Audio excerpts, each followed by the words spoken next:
இது தந்திர சனி. இந்த சனிக்காரங்களுக்கு பிரச்சனை இருக்கும், சரிங்களா?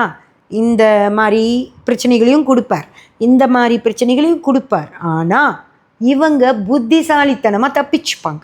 அதுதான் தந்திர சனி. சனி என்ன பண்ணுவார்னா, இவங்களுக்கு வரக்கூடிய பிரச்சனைகள்ல இருந்து இவங்க தப்பிச்சுக்கிறதுக்கு அவர் நல்ல யோசனைகளையும் நல்ல உழைப்பையும் நல்ல பணத்தையும் கொடுப்பார்.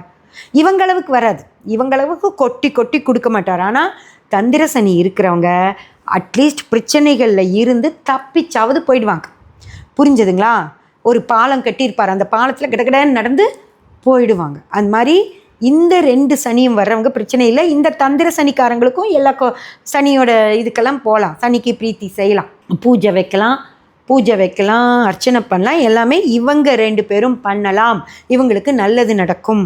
ஆனால் இவங்க 2 பேரும் பண்ணக்கூடாததை பண்ணிட்டு எனக்கு இப்படி ஆயிடுச்சுன்னா அது நடக்க தான் செய்யும். சனியாக யாருனாலையும் கட்டுப்படுத்தி நிறுத்த முடியாது.